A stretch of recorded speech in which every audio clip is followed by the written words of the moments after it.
she is one of the innkeepers. And owners. And owners, yes, of the Inn of the Tartan Fox. Now, the Inn of the Tartan Fox has a long history of being a house that was used for hospitality. It's been an inn for quite a while. It's had a history of mostly the Saffords, which is a family that had moved to Swansea early in the 1900s. So, Meg, tell me a little bit about this building.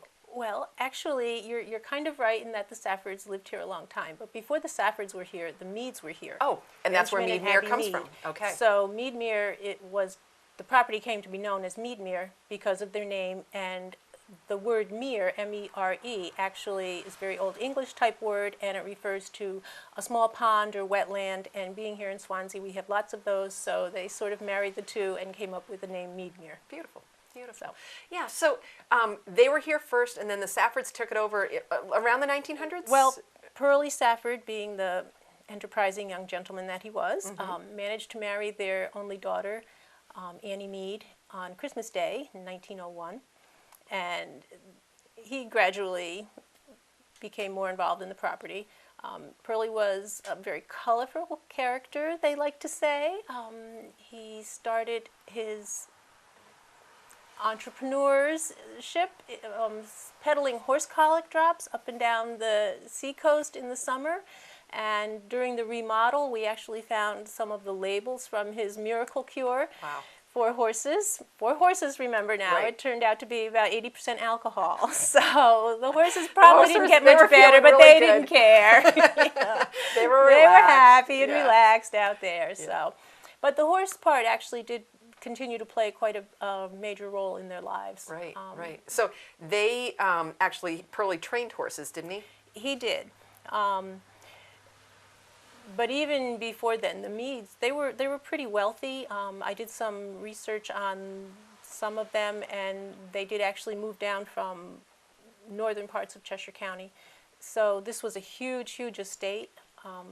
All of the airport property was theirs. All of the fairgrounds was theirs. You know, I wondered that because if you look at the airport, they have the stone entryway. There are still stone columns that would have been a continuation of all the stone walls. I that always are wondered along what that there. was. Yep. Yeah. Wow. And the stone walls used to go all the way down. Some of them have been covered over thanks to airport improvements. Well, but we did request that they leave the stone walls directly in front of the house, Right. and they did do that for Yeah. us. And we have lots of stone walls going along this side, which go all the way back towards the fairgrounds. Right. And this property actually, if you go straight over the hill, you will end up at the fairgrounds at Safford Park, where they did build that racetrack to train their own private trotters. Right, So right. that And was then eventually they donated that property to the to the Cheshire Fair fairgrounds, Association. To the Fair Association, yes. Yeah, we're so lucky to have that here. It is. It's Yeah. a beautiful, beautiful spot. So, but this was a show place of the area. They would have peacocks and all kinds of exotic birds walking around, and I think I remember that.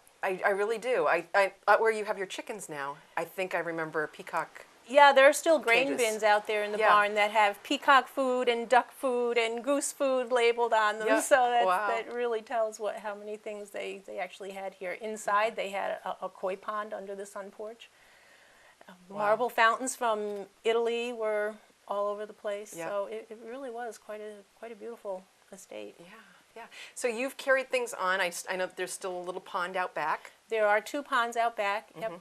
There's a little wooden bridge across there, and you can still see some of the. We have a couple of the sort of oriental outdoor, big concrete lanterns that were nearer to the house, and actually there were several of them down around the pond, so that at night you could light the candles, and it would be so pretty. I Right. imagine. Yeah.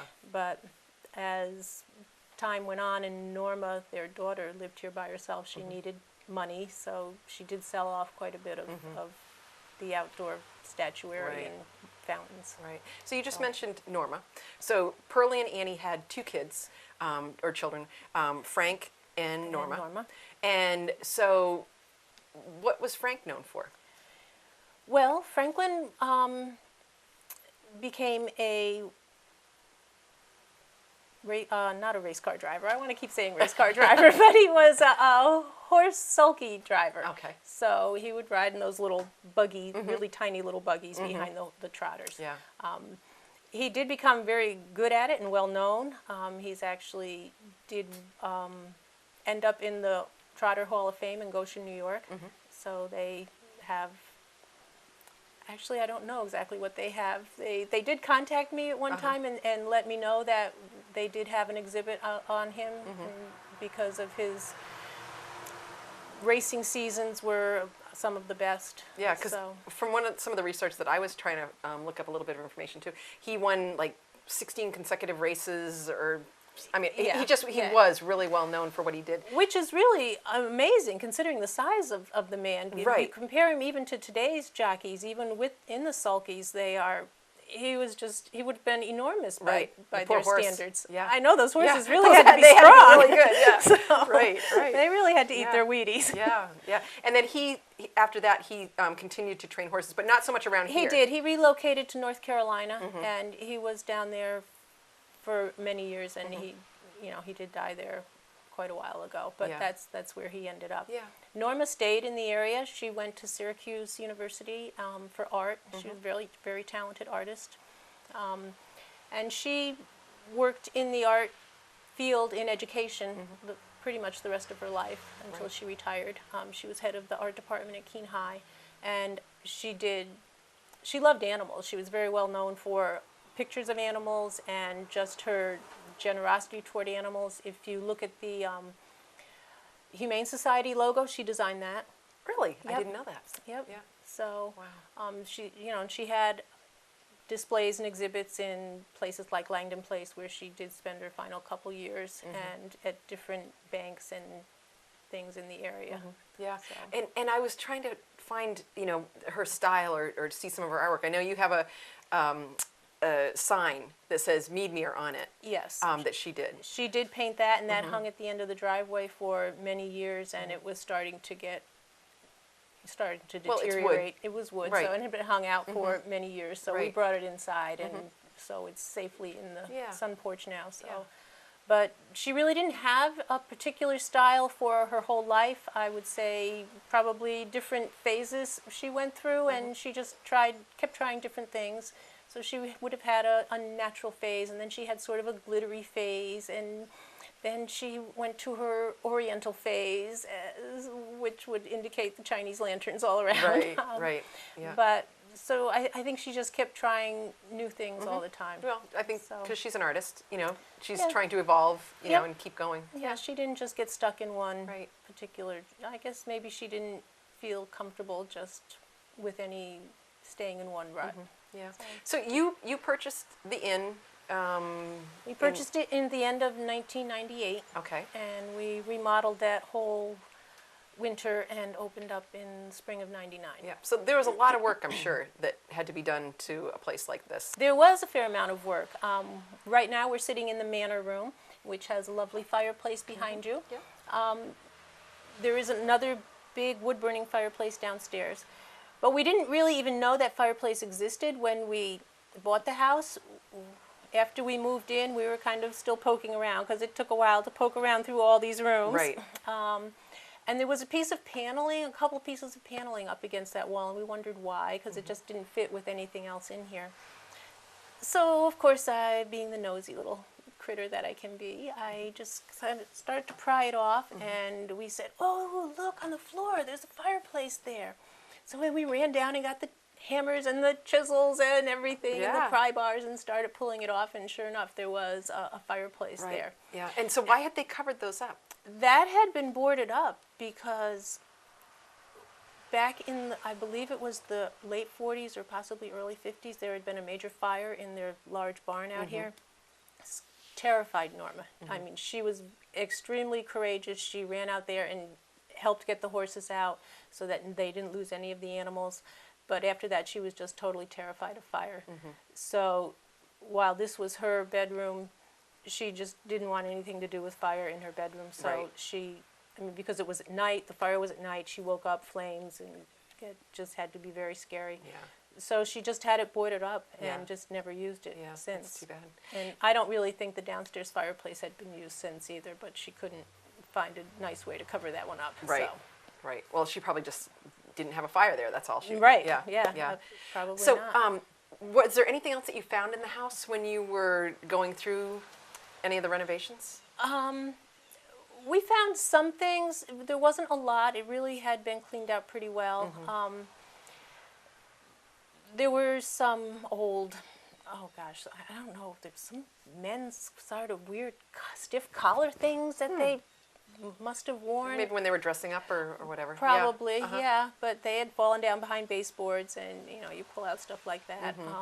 We found the colic drop label, Oh, yeah? which was Yeah. was interesting. And so what did it say? Just like 80% alcohol, and what was It what was did. the other Oh, ingredient? secret ingredients. I don't remember. Was water, a few herbs, but really not anything all that helpful to any kind of condition. Right, right. Well, I think there was a lot of those elixirs. back then. Elixir, yes, Right, that's a good right, word for it, yeah. or tonic, yeah. So, And you found this bureau over here we did in find that separate bureau. places. You said. Well, part of it was in the attic. The main shell of it was in the attic. The drawers were in the basement. I wouldn't have thought to store them like that, Right. but someone did. Yeah. So we found that. Turned out to be a beautiful mahogany dresser, Right. which had all been painted white. People went through those white phases. Right. If you didn't have French provincial furniture, I have a particular sister, Diane, who will remain nameless, who actually went through that phase herself, and 20, 30 years later, as she was stripping it all off, she was wondering whatever possessed her to do that. Right. So, and as I was stripping all the paint off of Yeah. that, I wondered whatever possessed them to do that as well. But right. it turned out very beautiful. So Right. that was one piece we found. There was a small high chair, but that was basically all we found. Yeah. So Yeah. I'm sure that they were very careful to try to take as much as they could that was I'm sure worth they did. anything. Yeah, Yeah. And whatever she couldn't take, she probably did sell Right. because you get older and on your own, and you end up land rich, cash poor. Right. So. Right. Yeah. So tell me a little bit more about some of the furniture that you've acquired along the way, because this place was not furnished at all when you came It was not. Most of it was auctions. We would go to auctions almost weekly and find things. Some of it is family pieces. We have a bookcase over there that is my grandmother's. But this desk right behind us was from the auction. Had a broken leg, but Wayne, being the handy woodcarver that he is, Right. fixed that right up, That's and I great. refinished it. Yeah. So Yeah. all the dining room chairs we bought at auction, which looked really bad. Yeah. So we had to refinish those Right. and put the seats in them. But it's so great that you were able to do that and to bring things back, because is that where you started learning to cane? Or did you know how to cane already? I already knew how to do that. Okay, so that was lucky though, because now you could it cane worked all your out pretty chairs. well, yeah. Right, right. And this lovely Eastleigh settee that we're sitting on, Yeah. this came from, who's the guy down in Ringe? The auctioneer down there. I want to say Steve, but it wasn't. I can't think of his name. Yeah. But did you have to reupholster We this? reupholstered it, yes. Yep. Yep. Yep. But And you the did that wood in this yourselves was too? beautiful, yeah. Oh wow, Yeah, we you're did. so talented. Well, either that or frugal, as we like to say. Right. Because it Being would be Yankee. expensive to have to It would be redo very all of expensive, this. Yes. And all the furnishings in a place like this, it's not, they're not $50 a piece. They're Yeah, they can be. yeah. But by doing this, going to auctions and things like that, you can still save some money and have some beautiful products. Right, yeah. So if people want Cheers Cane, can they come and see you still? They still can. Yeah, They can. Yeah. Absolutely. Great. So tell me a little bit more. I mean, I know that you love history. And so we're talking a little bit about the Safford place today, which is now your place. Yes. But tell me, what do you like about the history of this area, or what other things have you learned while you've been here? Oh, wow. There is so much, and it's just so much more personal than saying, oh my God, the founder of the country was blah, blah, blah, blah, blah, blah, blah, blah, blah. Right. That's all great, and I'm sure he was a real person, but somehow, they don't really feel all that real. When you walk the cemetery in Swansea and you see somebody who lived in the 1700s, and they actually write an inscription on their tombstone, and you know, it's not just born died. He was the mother, you know, she was the mother of, or the beloved sister of. You get a lot more family, real people history. I guess Yeah. is all I Do you can feel call goosebumps it. when you walk in the cemeteries? I do, Yeah. because I was walking. And all in a good way. But Oh yeah, yeah, no, it's yeah. not creepy, No, spooky. right. But I was walking in the cemetery down in Swansea Center one time, and I was just reading the names, and you know, and a lot of the names you see, oh, look at that name. There's a street in Keene named for that Right. that same name. Yep. So, and I was walking by this one really tall monument, and because there was a lot on it, so of course I stopped to read it. I always have to. Yeah. And it said this fellow was a doctor for like 18 years in Poughkeepsie, New York. Well, gosh gee, if I wasn't born in Poughkeepsie, New York. Wow. So how strange is that? Yeah. Yep. Yeah.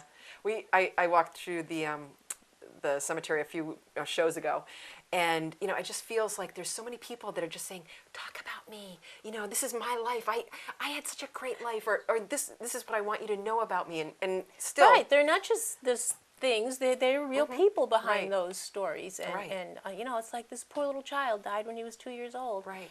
I never got a chance to live, but I was still alive. Yeah. Yeah. Yeah, the stories.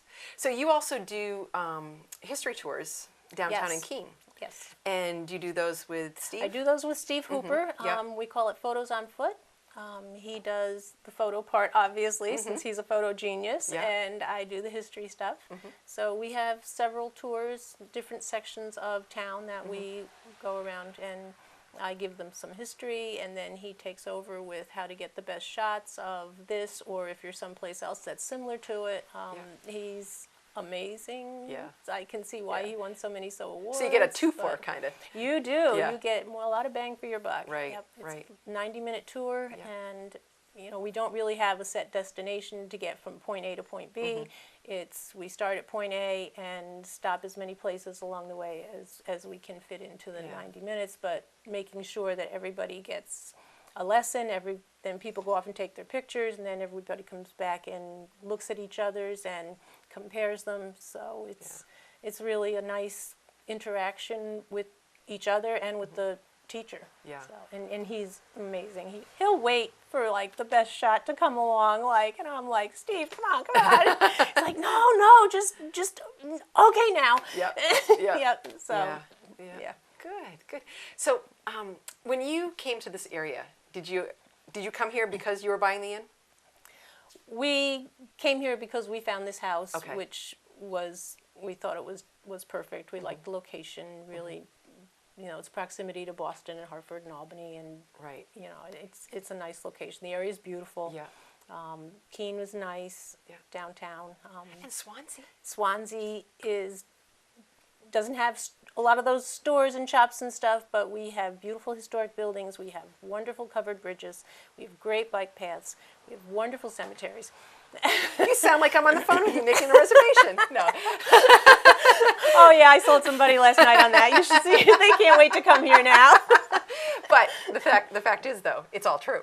It's not like It is all true. Yeah, it's not like you're blowing it up, because we do have all of these. We have all of that stuff, Yeah, and so much we're so more. lucky to have this still, because you go by so many areas where they've taken the farmland and sold it, and now there's houses out there. I mean, we have some of that too, We but have a not lot of anywhere that too, near but what we other places still do. seem to value the openness, Right. and you just don't go in and create a place and destroy everything that was there previously. You try and maintain some of the stone walls and some of the original features of the land, and you know, just don't go in and decimate every tree in sight. Right. You know, those trees are old too, and they Right. have a story, and they've seen a lot. They have, yeah. So there's so much more to tell about this house, and what we'll do is we'll take a little tour around the property, just to give people a little bit of an Okay. idea as well. But what would you say about the inn? What are your feelings about the inn since you've been here? The inn has grown. We've met some fabulous people. We've met some kind of cranky people too, Well, but those it are few and happens. far between. Yeah. Most people are just here to enjoy themselves, or they're here to see family, and so they come with a good frame of mind for the most part. Yeah. And They're here for joyous occasions, weddings and graduations, or they're here for sad occasions to say Right. goodbye to family members. But even so, I like to think that we give them some kind of comfort, and it's a very homey, relaxed atmosphere where if they have sorrows to bring, then they can just lay them down, and if they have joys, they can be uplifted by them too. Right, right. Well, you know, one word that I heard you say is home. And that's what I feel when I come into this house, is I feel like I'm at home, because you've got beautiful, you know, bedding and rooms and chamber pots. But it makes you But we feel, do have indoor plumbing Yes. as well. but you know, it does make you feel like you're going into your grandparents' home. You know, it makes you feel like you're very secure and that you're loved. So Right, and I I think think you're going a to feel lot well of- taken care of here. Yes, a lot of female solo travelers kind of feel that way. They know that there's somebody right here, you know, not down the hall and around the corner and up the stairs and Right. over the courtyard. Right. So Yeah. they kind of feel a little bit safer, Yeah. or if someone is older, they like to know that there's a real person like right behind the door Nice. that can help them out with whatever they need. Yeah, that's So, great. And have you learned to become a better cook, or were you a great... Oh, Jody! You were always do you great. mean by that? I know. But I hear the food is great here. The food is great here. I Yes. do have to give myself that. Yeah, Yes. yeah, yeah. Yeah, so people we- have that to look forward to. They do, and we also are very adept and willing at doing special diets. If someone's gluten-free, that's Yeah. not an issue. They don't have to bring a dry old rice cake. Yeah. They can be sure that they're going to get just as good muffins Right. or chocolate waffles as anybody else is going to Yeah. have. So, yeah. Well, thank you very much for joining me today. Well, this thanks has for been coming wonderful to learn a little bit more about the Saffords and the inn and what you guys have here. You're very lucky. It's just a beautiful location. Well, thank you. Yeah. So thank you so much. You're welcome. Yeah, you were so cute. So today we've been in my backyard with Meg, and if you're interested in more information about the inn or learning more about In My Backyard, you can email us, and our email address is inmybackyardch8@gmail.com, and we'll get back to you with a response to whatever questions you might have or suggestions you might have. You know, who knows? Maybe you have something that we haven't talked about. So please let us know. Thank you again, Meg. And I hope you'll have a chance to stop by or suggest that somebody stop by the Inn of the Tartan Fox and enjoy the hospitality here. Thank you again, and we'll see you in my backyard.